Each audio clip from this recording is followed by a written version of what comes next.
Hi dears, എല്ലാവർക്കും സുഖമാണല്ലോ. ഇന്നത്തെ എൻ്റെ റെസിപ്പി ഒരു കോളിഫ്ലവർ വറുത്തരച്ച കറിയുടേതാണ്. വീഡിയോ ഇഷ്ടപ്പെട്ട് കഴിഞ്ഞാൽ ഒന്ന് ലൈക്ക് ചെയ്യണേ. പിന്നെ ആദ്യമായിട്ട് കാണുന്ന കൂട്ടുകാരൊന്ന് സബ്സ്ക്രൈബ് ചെയ്ത് ആ ബെല്ലൈക്കൺ അമർത്തി ഓൾ എന്ന ഓപ്ഷൻ കൂടി ഒന്ന് കൊടുക്കണേ. അതിനായിട്ട് ഞാൻ ഇവിടെ ഒരു 1/2 കിലോ കോളിഫ്ലവർ കട്ട് ചെയ്തപ്പോൾ ഒരു 300 ഗ്രാം ഉണ്ടാവും. പിന്നെ ഒരു അര സവാള, ഒരു 10-12 വെള്ളുള്ളി, 2 തക്കാളി എടുത്തിട്ടുണ്ട്. പിന്നെ ഒരു 1/4 മുറിയുടെ തേങ്ങ ചിരവ് ചെയ്തെടുത്തിട്ടുണ്ട്. ഇനി ആ കോളിഫ്ലവറിലേക്ക് ഞാൻ നല്ലപോലെ നികരെ ചൂടുവെള്ളം ഒഴിച്ച് കൊടുക്കുന്നുണ്ട്. എന്നിട്ട് അതിലേക്ക് ഒരു അല്പം ഉപ്പും ചേർത്ത് നമ്മൾക്ക് ഒരു 10-15 മിനിറ്റ് അതവിടെ ഇരിക്കട്ടെ. അപ്പോൾ അതിലെ അണുക്കളൊക്കെ ഒന്ന് പോകാൻ വേണ്ടിയിട്ടാണ്. ഇനി ഒരു ഫ്രൈ പാൻ അടുപ്പത്ത് വയ്ക്കുക. തീ ലോ ടു മീഡിയം ഫ്ലെയിമിലിട്ടിട്ട് 1 ടീസ്പൂണ് ഓയിൽ ഒഴിച്ച് കൊടുക്കുക. അതിലേക്ക് നമ്മൾ ആ വെള്ളുള്ളി ചേർത്ത് കൊടുക്കുക. പിന്നെ നമ്മൾ ആ ചിരവിയ നാളികേരം ചേർത്ത് കൊടുക്കുക. അത് ചേർത്ത് നല്ലതുപോലെ 1 മിനിറ്റോളം നമുക്കിതൊന്ന് മിക്സ് ചെയ്യാം. ഇതൊന്ന് ബ്രൗൺ നിറമാകുന്നവരെ ഒന്ന് വറുത്തെടുക്കണം. ഇപ്പോൾ നമുക്ക് ഏകദേശം തേങ്ങയെല്ലാം ഒന്ന് ബ്രൗൺ നിറമായിട്ടുണ്ട്. ഈ സമയം നമ്മൾ അതിലേക്ക് ഒരു 3/4 ടീസ്പൂണ് മല്ലിപ്പൊടി ചേർത്ത് കൊടുക്കുന്നുണ്ട്. അത്ര തന്നെ മുളക് പൊടിയും ചേർത്ത് കൊടുക്കുന്നുണ്ട്. അതുകൂടി ചേർത്ത് നമ്മൾക്ക് കുറച്ച് സമയം മാത്രം ഒന്ന് ഇളക്കി കൊടുക്കുക. തീ വളരെ ലോ ഫ്ലെയിമിൽ തന്നെ ആയിരിക്കണം ഇടേണ്ടത്. അതൊന്ന് ചെറുതായി ഒന്ന് മൂപ്പാകുന്ന സമയത്ത് നമുക്ക് അതിൻ്റെ ഫ്ലെയിം ഓഫാക്കി കൊടുക്കാം. എന്നതിന് ശേഷം ചൂട് ഒരുവിധം ആറിയതിന് ശേഷം നമ്മളൊരു മിക്സിയുടെ ജാറിലേക്ക് ഇട്ട് കൊടുക്കുക. വെള്ളം ചേർക്കാതെ നമുക്കിതൊന്ന് അരച്ചെടുക്കണം. അപ്പോൾ നമുക്ക് ഇങ്ങനെയാണ് അരപ്പ് കിട്ടിയിരിക്കുന്നത്. വെള്ളം ചേർക്കാതെ തന്നെ അരയ്ക്കുക. ഇനി ആ ചൂടുവെള്ളത്തിലിട്ട കോളിഫ്ലവർ ഞാനൊരു അരിപ്പയിലേക്ക് ഇത് മാറ്റി കൊടുത്തിട്ടുണ്ട്. ഇനി നമ്മൾ അതേ ഫ്രൈ പാൻ അടുപ്പത്ത് വെച്ച് അതിലേക്ക് 1 ടീസ്പൂണ് ഓയിൽ ഒഴിച്ച് കൊടുത്ത് ഓയിൽ ചൂടാകുന്ന സമയത്ത് ഈ ഫ്ലവർ അതിലേക്ക് ഇട്ട് കൊടുക്കുക. എന്നിട്ട് നമുക്ക് ജസ്റ്റ് ഇതൊന്ന് ഫ്രൈ ചെയ്തെടുക്കാം. അപ്പോൾ ഒരുപാട് അങ്ങോട്ട് നമുക്കിത് ഫ്രൈ ചെയ്യേണ്ട ആവശ്യമില്ല. നമ്മൾ അല്പം മാത്രമേ ഓയിൽ ഒഴിച്ച് കൊടുത്തുള്ളൂ. ഇതേപോലെ നമുക്കത് തിരിച്ചും മറിച്ച് വിട്ട് തീ ഒന്ന് ലോ ഫ്ലെയിമിലിട്ട് ഇത് ചെയ്തെടുക്കുക. അപ്പോൾ നല്ലൊരു ടേസ്റ്റ് ആയിരിക്കും. ഈ ഫ്ലവറിൻ്റെ മട്ടിപ്പൊക്കെ ഒന്ന് പോവും. അപ്പോൾ എല്ലാവർക്കും അറിയാമല്ലോ. അതാ ഈ ഘട്ടത്തിൽ നമ്മളത് ഫ്ലെയിം ഓഫാക്കി കൊടുത്തു.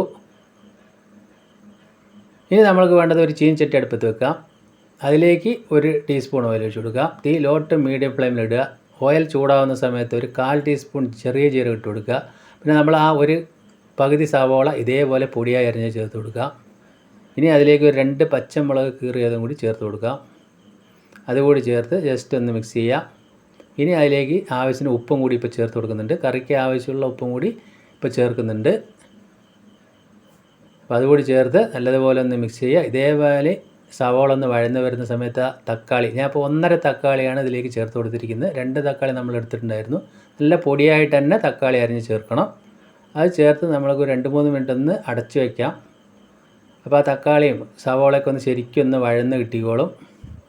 അപ്പോൾ ഇതേ കണ്ടീഷനായിട്ടുണ്ട്. ഈ സമയത്ത് നമ്മൾ അതിലേക്ക് ഒരല്പം മുളക് പൊടി കൂടി ഇപ്പോൾ ചേർക്കുന്നുണ്ട്. ഒരു 1/4 ടീസ്പൂൺ അത്ര തന്നെ മഞ്ഞൾപ്പൊടിയും ഒരു 1/4 ടീസ്പൂൺ ഗരം മസാലയും കൂടി ചേർത്ത് കൊടുത്തിട്ടുണ്ട്. ഇനി അതിലേക്ക് 1/4 ടീസ്പൂൺ കുരുമുളക് പൊടി കൂടി ചേർത്ത് കൊടുക്കുക. അതുകൂടി ചേർത്ത് നല്ലതുപോലെ ഒന്ന് മിക്സ് ചെയ്തതിന് ശേഷം നമുക്ക് ആവശ്യമുള്ള വെള്ളം ഒഴിച്ച് കൊടുക്കാം. അപ്പോൾ നമ്മളെ ഗ്രേവിക്ക് ആവശ്യത്തിന് കണക്കാക്കി നമ്മൾ അതിലേക്ക് വെള്ളം ഒഴിച്ച് കൊടുക്കണം. അപ്പോൾ ഞാൻ കുറച്ചുകൂടി വെള്ളം ചേർത്ത് കൊടുത്തിട്ടുണ്ട്. ഒന്ന് തിളച്ച് വരുന്ന സമയത്ത് നമുക്ക് ആ മസാല അരച്ചത് അതിലേക്ക് ചേർത്ത് കൊടുക്കാം. വെള്ളം ചേർക്കാതെ അരച്ചുകൊണ്ട് തന്നെ ഇത് കുറുകി വരും. അപ്പോൾ നമ്മുടെ ഗ്രേവി എത്ര വേണോ അത്രയ്ക്കുള്ള വെള്ളം നമ്മൾ ചേർത്ത് കൊടുത്താൽ മതി. അപ്പോൾ ഈ കറി ഒന്ന് നന്നേപോലെ ഒന്ന് തിളച്ച് വരുമ്പോൾ അല്പം കൂടി ഞാൻ ഇപ്പോൾ വെള്ളം ഒഴിച്ച് കൊടുത്തു. ഇനി നമ്മൾക്ക് അതിലേക്ക് ആ കോളിഫ്ലവർ ഇട്ട് കൊടുക്കാം. അപ്പോൾ ഇതേപോലെ ചെയ്യാത്തവർ എന്തായാലും ചെയ്ത് നോക്കുക. ഒരു നാടൻ മസാലക്കറിയാണ്. നമുക്ക് ചപ്പാത്തിയുടെ കൂടെ അപ്പത്തിൻ്റെ കൂടെയൊക്കെ നന്നായി കഴിക്കാൻ പറ്റും. ബാക്കി അരമുറി തക്കാളി ഇതേപോലെ വലിപ്പത്തിൽ ഞാനൊരു 4 കഷ്ണമാക്കി അതുകൂടി ഇപ്പോൾ അതിലേക്ക് ചേർത്ത് കൊടുത്തു. ഇനി നമ്മളൊരു സ്പൂണ് വെള്ളം കൂടി ഇപ്പോൾ ചേർത്ത് കൊടുത്തിട്ട് നമ്മളൊരു 5 മിനിറ്റ് ഒന്ന് ലോ ടു മീഡിയം ഫ്ലെയിമിൽ അടച്ച് വെച്ച് വേവിക്കണം. 5 മിനിറ്റ് കഴിഞ്ഞതാ ഞാൻ തുറന്ന് നോക്കിയിട്ടുണ്ട്. അതിൻ്റെ എണ്ണയെല്ലാം തെളിഞ്ഞ് നല്ല സെറ്റായിട്ട് വന്നിട്ടുണ്ട്. നമുക്ക് കറി ഇനി ഒന്നുകൂടി ഒന്ന് കുറുകി വരാനുണ്ട്. ഇപ്പോൾ ഞാൻ അതിൻ്റെ ഉപ്പൊക്കെ നോക്കുന്നുണ്ട്. അപ്പോൾ ഒരല്പം ഉപ്പ് കൂടി ഇപ്പോൾ ചേർത്ത് കൊടുത്തിട്ടുണ്ട്. അപ്പോൾ നമുക്ക് കറക്റ്റായിട്ട് വരും. അതുകൂടി ചേർത്ത് ഇനി നമ്മളിതൊന്ന് ലോ ഫ്ലെയിമിലിട്ടിട്ട് ഒരു 5 മിനിറ്റ് കൂടി ഒന്ന് അടച്ച് വയ്ക്കുക. അപ്പോൾ ലോ ഫ്ലെയിമിൽ തന്നെ ഇടുക. അപ്പോൾ 5 മിനിറ്റ് കൂടി കഴിഞ്ഞു.